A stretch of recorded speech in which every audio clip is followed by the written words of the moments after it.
Hi, welcome to Space Invaders. We're the show that helps you with your building tasks, big or small, but we show you how to do it properly. Now today, we're in Gloucestershire, right in the heart of the Cotswolds. We're at a very unusual property, in a beautiful setting, but it has an unwritten history and a somewhat uncertain past.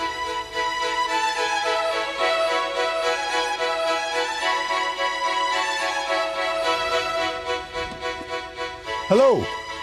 Tommy. You must be Ross. I am. Pleased to meet you. Pleased to meet you. Wow. This is a nice place. Do that again without the putty. Oh, don't worry about it. Come on in, have a look. Well, let's have a look at this front elevation first, because this is very impressive, mate.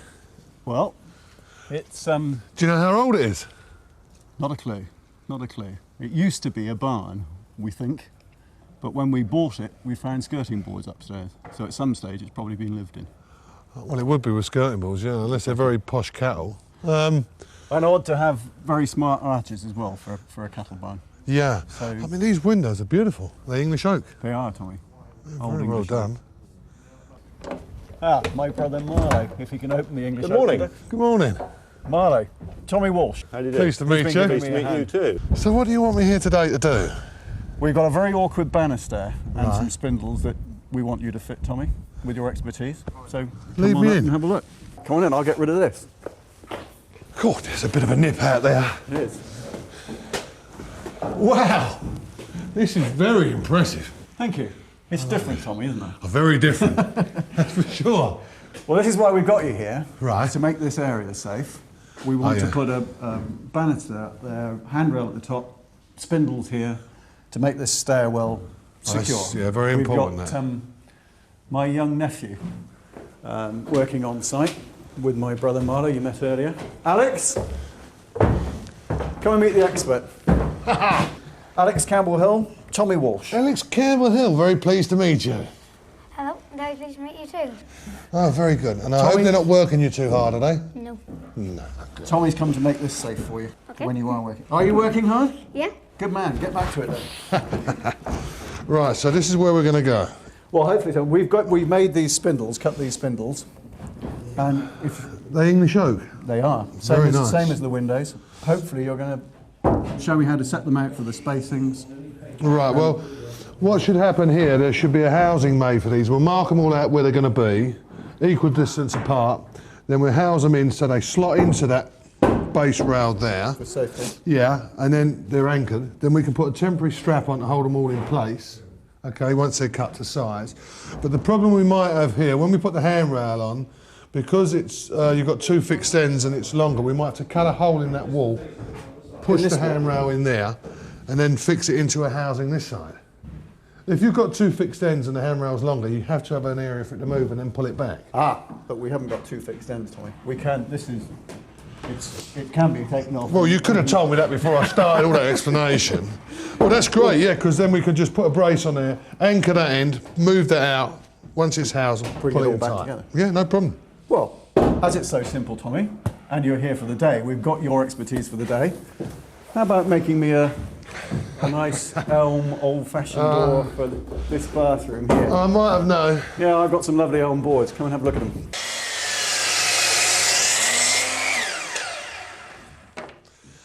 What we're doing here, we're cutting 3 random boards to size and we're going to form the door. Is this reclaimed timber? No, this is elm that we cut down in huge trees in 1976 and had it planked up and sticked, so it's been air drying all that time. 76, that was the year of the drought. Well, this will make a nice cut. I wonder whether I might probably have to spin this over and cut this twice on this saw. So it won't cut that full distance. Make sure, oh, it doesn't matter if we get that in. Hold on, is it? No, you can't go from there. Corner here. That's fine with that knot. Oh, in fact... Hold on, let me bring it up to where we're going to be. What are we looking for overall? So 1920. What does that mean in English? Well, 1920 is here. Well, you mean 75.5 inches? Yeah. Good enough for a coffin, this. The lid of a I coffin. tell you what, it's good to make a lovely table, wouldn't it? It would. Still, it's obvious you farmers have got all the money.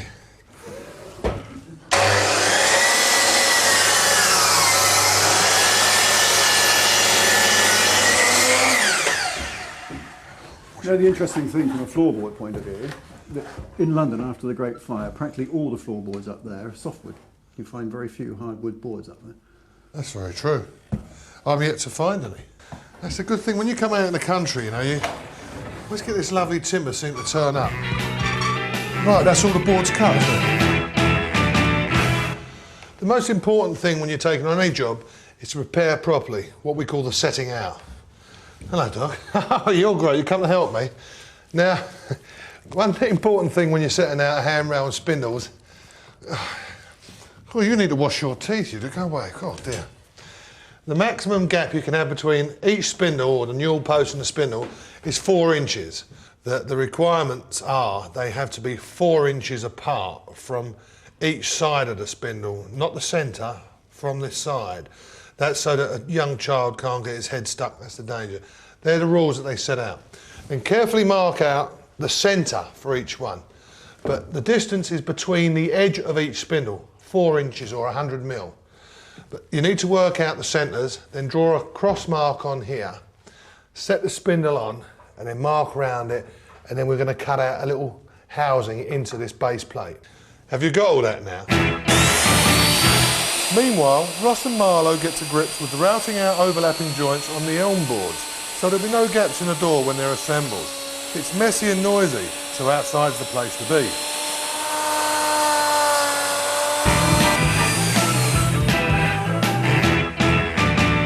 Right, I've marked it all out. They're all equal distances apart, so you work out how many spindles you got and then divide the distance up. Keeping in mind that you can't be more than 4 inches apart.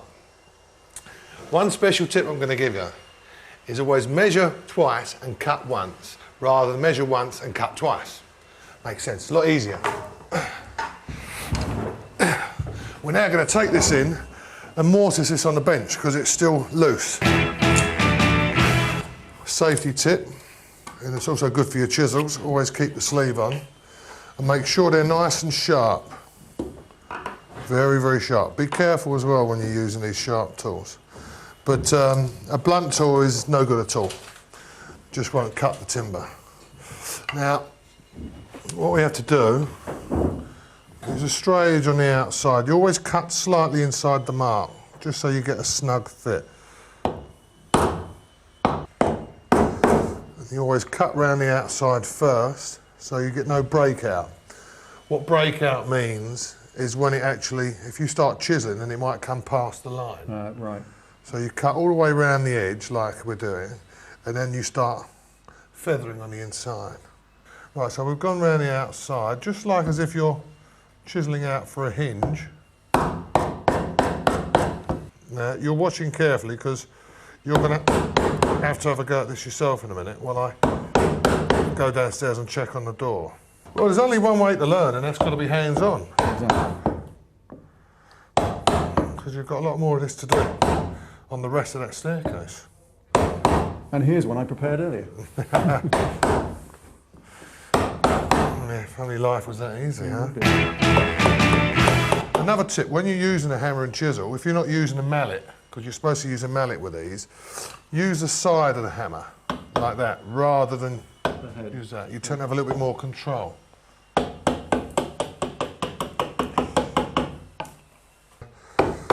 See how I'm working from the sides to the middle? That way you can keep more control on it. There's less chance of you damaging the timber rail. And will we have to do the same on the handrail? Well, that's not absolutely necessary because the handrail will be anchored at both ends, and we just put the pin through them. Through the top. Yeah, but they need to be anchored in the bottom. So rather than watch you, I could actually find another hammer and get going, couldn't I? And do you sharpen these yourself, Tommy? I see you've got a whetstone here. Yeah. You always an oil stone. An oil stone. Yeah. What does that mean technically? That's actually got oil on it. Well, you have to pour the oil on. You have a little bit of ordinary household oil, and then there's an art to, if say this was the oil stone, you see the bevel edge there. You've got to be careful because people tend to rock and roll it like that. You have to be very careful. You put it on like that and use 2 fingers. You just run it like that, keeping it at the angle of the bevel. And then some people turn around and do loads of stuff with that side. That done that side, you sometimes get a little bit of burring. And all you have to do is just run it over the sandstone, very gently like that, it takes the burring. All the sharpening is done on this side. But it's very, very important that you just run it over the oil stone before you start, just to give it a nice little, very, very fine, sharp edge.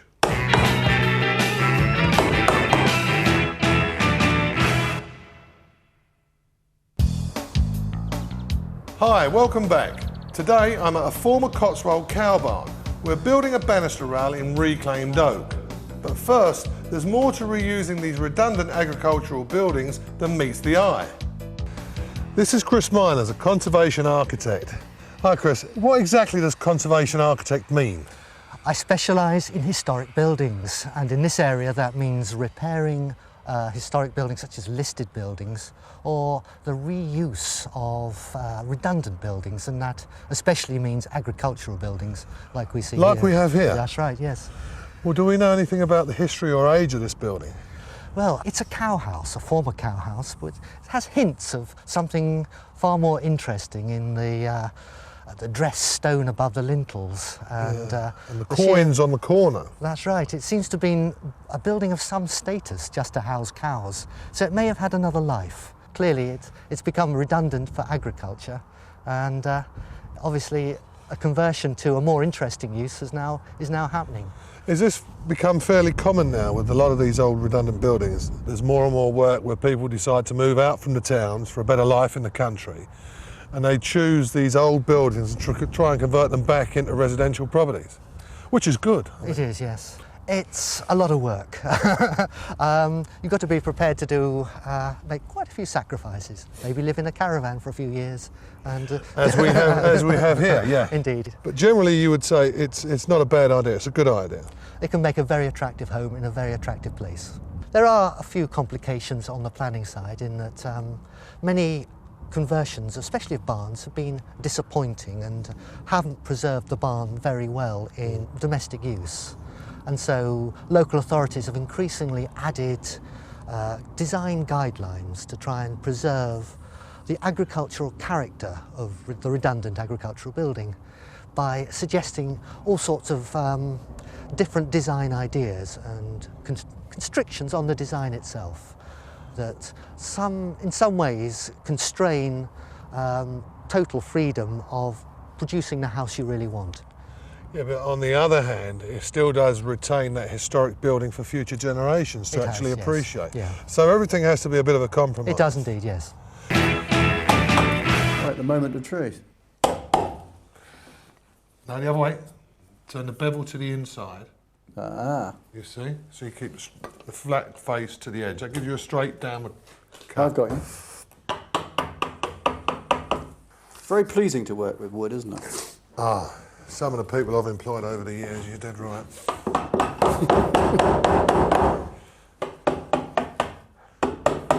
So having looked around the house, Tommy, I've got a job with you now, or not? Well, to be quite honest, I haven't had a good enough chance to have a real good look around. I want to do that if we have time. As we came up the stairs, I noticed that there was a nice fireplace downstairs. Well, there's an interesting story attached to that, because the elm that forms the sort of lintel over it, that was a tree that I cut down only about 3 or 4 years ago. And we cut that one down and cut that piece of wood out of it. Yeah. The stones either side, the huge chunks of stone, we dug out of an old disused quarry on the farm, and then I spent hours and hours fiddling with them to... What, dressing them? What dressing them dressing to show. Well, as I say, it looked impressive, and if I get a chance, I mean, if there's at all a faint possibility of someone providing some sustenance in the form of a cup of tea.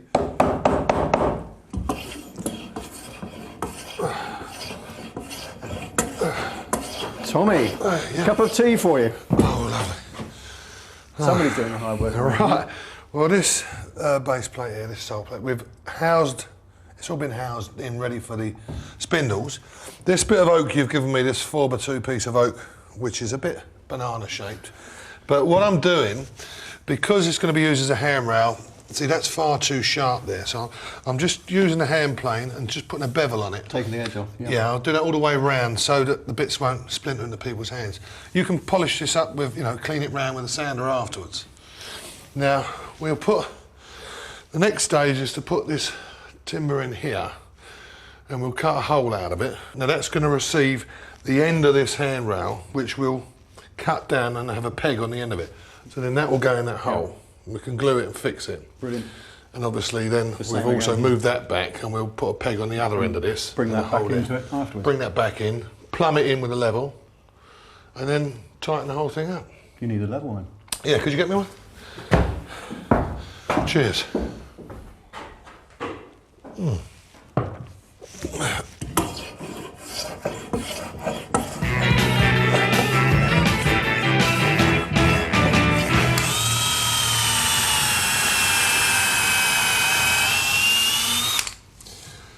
This base plate is ready for fixing now. As you can see, we're fixing through the housing so that the fixings for this to this big beam below will be hidden, so you'll never have to fill them over.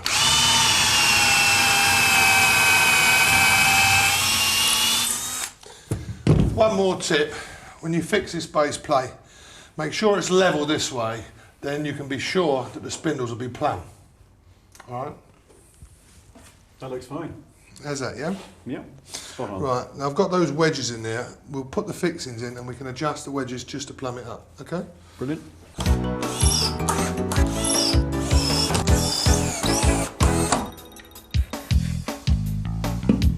It's important to get the exact position for the handrail in this wall plate, so careful measuring is essential. Don't forget, measure twice and cut once.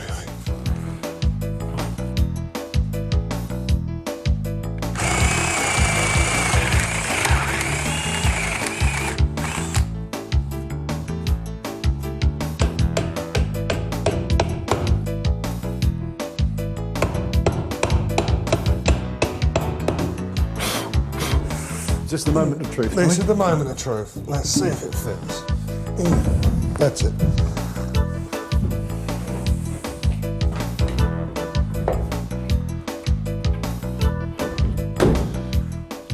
And here's one I made earlier. Right, well, you hold that steady and I'll measure for the first spindle. I'll cut it and fit it. See how it looks. Now, for the benefit of you, in old-fashioned imperial, that's 35 inches dead. Now, I've cut this one slightly off square to suit the shape of this piece of timber you've got me here. You don't like my piece of bent timber, do you, Tommy? Well, it's not there, it's just that it looks like I'm going to have to be camping out here for the night. Right, yeah, look at that. Let me just plumb it and see. Oh, look at that, perfect. That's it, spot on.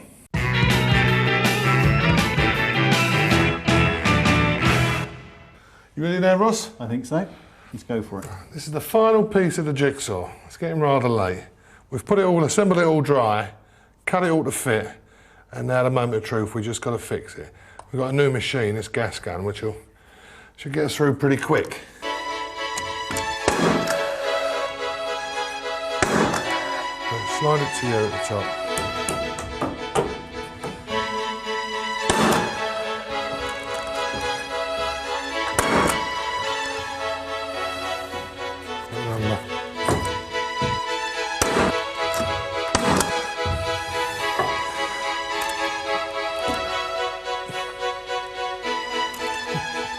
What's up, Tommy? Would you believe it? It's getting very late in the day. The battery's gone flat, so we'll have to charge the battery up. We better get on with the door. We'll do a bit on the door. How's it going, Marlo? Not too bad, not too bad. Right, now these are the braces. Yep. Okay. If we presume, well, it doesn't really matter which way around, we want this waney edge At the top. Yep. of this top brace. Okay. Right. We'll have no waney edge for the middle brace. Right. Right. It's approximately there. Yeah. And this one, we'll reverse When it. the edge at the bottom. Yeah. And it goes somewhere around about there. Right. And we got Right. these old hinges now. that Oh, we're gonna lovely. put They're on. nice, At aren't least- they? Yeah, they are nice. Yeah. Right, well, Where should those go then, Tommy? that one as tight as you can to this brace, Right. and this one here as tight as you can to that one. Okay. Great. Okay. Now I know they didn't use glue in the old days, but No. when we put these on, you've Yeah. got to clean these up a little bit and just Yes. sand them. Yeah, we've got some sand to do. If you glue them, Right. you can countersink these, and then you can put plugs in. Yeah. Wooden plugs. You Yeah. can cut out of a bit of scrap wood. Yeah. Get the grain Yeah. the same way. Yeah. And I've got a special saw which has only got a setting on one side. Right. So then you can cut it down, don't mark the timber, Okay. paper it off. Right. Providing the grain's the same way, you will never know there's any fixings. Right. And that will Good. make the door rigid. Brilliant. And then we Good. can hang it. Well done. All right, Right, I'll leave you thanks to a it. lot. Okay, great. Thanks. Okay. I'll go and sand these down then. Lovely. Okay. So we can afford to take this off Yeah, now. release the batten. There you go. Well, that's it, Ross. All you've got to do is sand this down and finish how you want it. It's nice and strong now, perfect. And it's safe as houses for Alex, okay? That is strong, isn't it? Well, it's been great working with you, mate. Very long day. That's been a And that's it. Don't call me next time. Thank you very much, Tommy. Right. Well, actually, the door don't look bad either, does it? Well, that's it for now. See you next time on Space Invaders.